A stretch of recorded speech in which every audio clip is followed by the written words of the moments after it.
آپ کو پتا ہے کہ جو نظر لگتی ہے نا خاص طور پر، اور جس سے بہت سی بیماریاں آتی ہیں، اس پہ اب تحقیق بھی ہو رہی ہے پیراسائیکالوجی میں، کہ نظر سے جو ریز اٹھتی ہیں وہ انسان کے جسم میں، یعنی نیگیٹو ریز جو خاص طور پر آتی ہیں، حسد کی نظر ہوتی ہے جیسے، تو وہ آ کے ایک ریئیکشن کرتی، کیمیکل ریئیکشن ہوتا ہے اس کی وجہ سے بلڈ میں، جس سے کچھ بیماریاں پیدا ہوتی ہیں۔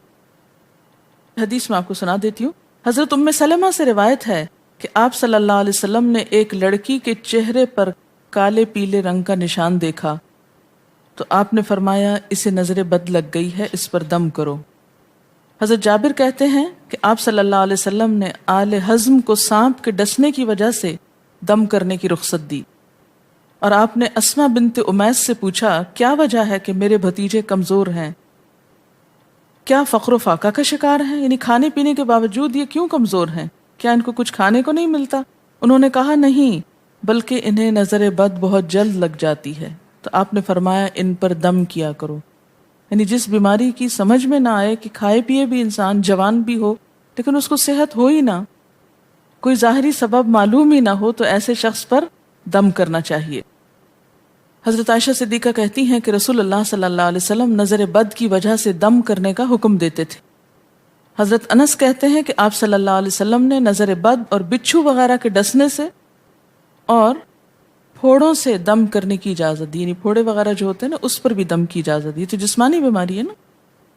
اور نظر کے بارے میں تو یہ بھی کہا گیا ہے، حدیث میں آتا ہے کہ نظر بد کا لگنا حق ہے، انسان کو اونچے پہاڑ سے گرا سکتی، کیونکہ ہوتا کیا ہے کہ جب ایک خاص اینگل سے دیکھا جاتا ہے تو دوسرے انسان کے جسم میں جیسے لرزہ سا آ جاتا ہے نا، اور انسان ہل جاتا ہے۔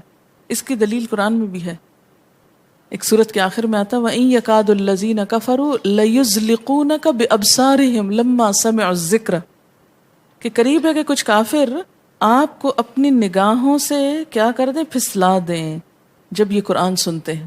یعنی وہ سننے نہیں آتے تھے، صرف آپ کو گھورتے رہتے تھے۔ اور کس لیے گھورتے رہتے تھے؟ تاکہ آپ بول نہ سکیں، آپ لرز جائیں، ڈگمگا جائیں، اپنا کام چھوڑ دیں، بری نیت سے آتے تھے۔ وَيَقُولُونَ إِنَّهُ لَمَجْنُونَ، کہتے ہیں کہ یہ تو مجنون ہو گیا۔ آپ صلی اللہ علیہ وسلم نے فرمایا نظر بد حق ہے، اگر تقدیر سے کوئی چیز سبقت لے جا سکتی ہوتی تو وہ نظر بد ہے۔ پتہ کیسے چلے؟ چل جاتا ہے، پتہ کیوں نہیں چلتا؟ مثلاً آپ کا بچہ ہنس رہا تھا، کھیل رہا تھا، دودھ پی رہا تھا کہ اچانک کوئی شخص آیا اور جب وہ اٹھا تو بچے نے شور کرنا شروع کر دیا، اور پتہ چل جاتا ہے۔ بعض اوقات گھر ہی کے لوگوں کی لگ جاتی، بعض اوقات محبت سے بھی لگ جاتی، کہ بچہ کھیل رہا تھا، آپ دیکھتے کہ وہ گر پڑا، اچانک رونا دھونا شروع ہو گیا، سر پٹ گیا۔ حدیث میں آتا ہے نظر بد انسان کو موت تک اور اونٹ کو ہانڈی تک پہنچا دیتی ہے۔ اونٹ کو ہانڈی تک پہنچانے کا مطلب کیا ہے؟ ذبح کرنا پڑ جاتا ہے، تڑپنے لگتا ہے۔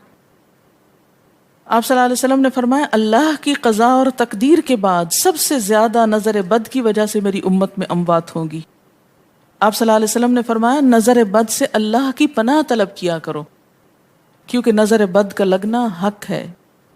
اسما بنت امیس نے آپ سے گزارش کی کہ بنو جعفر کو نظر بد لگ جاتی ہے تو کیا وہ ان پہ دم کر سکتی ہیں؟ آپ نے فرمایا ہاں، یعنی ایک عورت بھی دم کر سکتی ہے، اور اگر تقدیر سے کوئی چیز سبقت لے جانے والی ہوتی تو وہ نظر بد ہے۔ آپ نے فرمایا بے شک نظر بد انسان پر اثر انداز ہوتی ہے، حتیٰ کہ اگر وہ ایک اونچی جگہ پر ہو تو نظر کی وجہ سے گر بھی سکتا ہے، یعنی فزیکلی بھی اثر انداز ہوتی۔ اور آپ دیکھیں کہ وہ قرآن پاک میں نہیں آتا وَمِن شَرِّ حَاسِدٍ إِذَا حَسَدَ، اور حاسد کی شر سے جب وہ حسد کرے، تو نظر بد ہوتی کس کی ہے؟ حاسد کی ہوتی۔ بری نظر کس کی ہوتی ہے؟ حاسد کی۔ تو جو صبح شام 3 دفعہ یہ پڑھتے رہیں ان کو حاسد کچھ نہیں کر سکتے، ان کا کچھ نہیں بگاڑ سکتے، جتنا چاہیں گھورتے رہیں۔ اسی طرح ابن کثیر نے کہا کہ نظر بد کا اللہ کے حکم سے لگنا اور اثر انداز ہونا حق ہے۔ تو جب اللہ کی پناہ لیتے ہیں نا قل اعوذ برب الفلق قل اعوذ برب الناس، تو آپ نے اللہ کے پناہ لے لی، شیلٹر میں آ گئے آپ۔ اب ہر چیز بیکار ہو رہی ہے، سب نظریں وظریں، اور اگر لگتی بھی ہے انسان کو تو کس سے؟ اللہ کے اذن سے لگتی۔ حافظ ابن حجر کہتے ہیں کہ نظر بد کی حقیقت کچھ یوں ہے کہ ایک خبیث الطبع انسان اپنی حاسدانہ نظر جس شخص پر ڈالے تو اسے نقصان پہنچے۔ ابن قیم کہتے ہیں کچھ کم علم لوگوں نے نظر بد کی تاثیر کو باطل قرار دیا ہے، اور ان کا کہنا ہے کہ یہ محض توہم پرستی ہے اور اس کی کوئی حقیقت نہیں، لیکن حقیقت یہ ہے کہ یہ لوگ سب سے زیادہ جاہل اور ارواح کی صفات اور ان کی تاثیر سے ناواقف ہیں، اور ان کی عقلوں پہ پردہ پڑا ہوا ہے، جبکہ تمام امتوں کے عقلاء باوجود اختلاف مذاہب کے نظر بد سے انکار نہیں کرتے. یعنی صرف اسلام میں نہیں، دیگر مذاہب میں بھی یہ کانسیپٹ پایا جاتا ہے، اگرچہ نظر بد کے سبب اور اس کی جہت تاثیر کے سلسلے میں ان میں اختلاف ہے. پھر کہتے ہیں اس میں کوئی شک نہیں کہ اللہ تعالیٰ نے جسموں اور روحوں میں مختلف طاقتیں اور طبیعتیں پیدا کی ہیں، اور ان میں کئی خواص اور اثر انداز ہونے والی کیفیات ودیت کی ہیں. آپ دیکھیں کہ لو چلتی ہے تو اثر نہیں ہوتا، اس کا بھی تو اثر ہوتا ہے نا، حالانکہ وہ نظر نہیں آ رہی ہوتی. اور کسی عقل مند کے لیے ممکن نہیں کہ وہ جسموں میں روحوں کی تاثیر سے انکار کرے، کیونکہ یہ چیز خود دیکھی اور محسوس کی جا سکتی ہے. اور آپ دیکھ سکتے ہیں کہ ایک شخص کا چہرہ اس وقت انتہائی سرخ ہو جاتا ہے جب اس کی طرف وہ انسان دیکھتا ہے جس کا وہ احترام کرتا ہے، اور اس سے شرماتا ہو، اور اس وقت پیلا پڑ جاتا ہے جب اس کی طرف ایک ایسا آدمی دیکھتا ہے جس سے وہ ڈرتا ہو. یعنی جس سے آپ ڈرتے ہیں وہ آپ کو دیکھے تو آپ کا رنگ پیلا ہو جاتا ہے. فرمایا یہ سب کچھ روحوں کی تاثیر کی وجہ سے ہوتا ہے، اور چونکہ اس کا تعلق نظر سے ہوتا ہے اور اس لیے نظر بد کی نسبت آنکھ کی نظر کی طرف کی جاتی ہے، حالانکہ آنکھ کی نظر کچھ نہیں کرتی، یہ تو روح کی تاثیر. یعنی نظر یہ نظر نہیں ہے صرف، بلکہ اندر سے روح یا احساسات ہیں جو ٹرانسفر ہوتے ہیں. آپ دیکھیں کہ محبت کی نظر کیا اثر نہیں کرتی؟ کرتی ہے نا. اسی طرح نفرت کی، غصے کی، اور آپ کے چھوٹے بچے خاص طور پہ نظروں کو بہت پہچانتے ہیں. آپ نے دیکھا ہوگا کہ بچے کچھ لوگوں کے پاس فوراً چلے جاتے ہیں اور کچھ لوگوں کے پاس نہیں جاتے. بچوں کی مثال اس لیے دے رہی ہوں کہ وہ معصوم ہوتے ہیں نا، ان کو کسی نے سکھایا پڑھایا نہیں ہوتا کہ ادھر جاؤ اور ادھر نہ جاؤ، اور اگر آپ سکھائیں پڑھائیں بھی تو پھر بھی وہ اپنی مرضی کرتے ہیں، آپ کی نہیں مانتے. تو وہ ایک طرح سے بہترین جج ہوتے ہیں. بعض لوگوں کو دیکھ کے بچے رونے لگتے ہیں، بعض کو دیکھ کے مسکرانے لگتے ہیں. تو یہ ایسا کیوں ہوتا ہے؟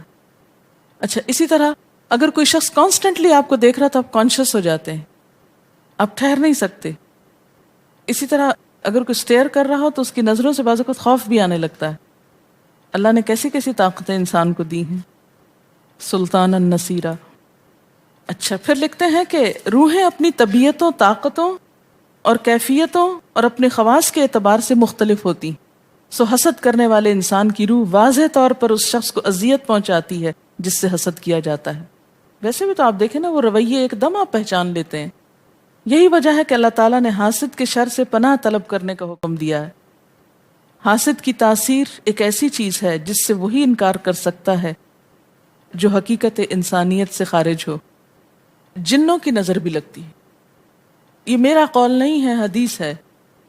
حضرت ابو سعید خدری سے روایت ہے کہ رسول اللہ صلی اللہ علیہ وسلم جنات اور انسانوں کی نظر بد سے پناہ مانگتے تھے. یعنی آپ جو پناہ مانگتے تھے بری نظر سے، وہ انسانوں کی بھی اور جنوں کی بھی. پھر جب معوذتین الفلق اور الناس نازل ہوئیں تو آپ انہی کو پڑھتے اور باقی دعائیں آپ نے چھوڑ دی تھی.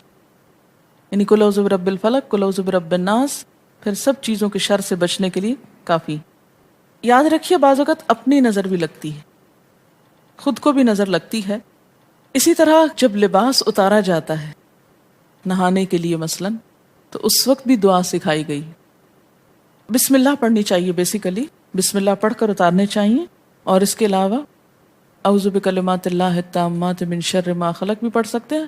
آپ کو معلوم ہے کہ ٹوائلٹ میں جانے سے پہلے بھی دعا سکھائی گئی، کیونکہ جنات کے ٹھکانے گندی جگہوں پر ہوتے ہیں. اللہم انی اعوذ بک من الخبث والخبائث، خبیث جنوں اور خبیث جننیوں، خبائث سے تیری پناہ میں آتا ہوں. یہ دعا کیوں سکھائی گئی؟ اسی لیے کہ اگر آپ وہاں پر موجود ہیں اور خصوصاً اگر آپ بے لباس ہیں تو بھی ایسی چیزوں کی نظر بھی لگ سکتی ہے اور وہ چیزیں اثر انداز بھی ہو سکتی ہیں. اسی لیے بلا ضرورت تنہائی میں بھی بے لباس ہونے سے منع کیا گیا ہے. بعض لوگوں کی عادت ہوتی ہے نا کہ وہ نہانے بیٹھتے ہیں تو وہی کپڑے دھونے شروع کر دیتے ہیں، اور نہیں، بس فوراً اپنے آپ کو ڈھانکنے کی کوشش کریں. بلا ضرورت زیادہ دیر بے لباس نہ رہیں.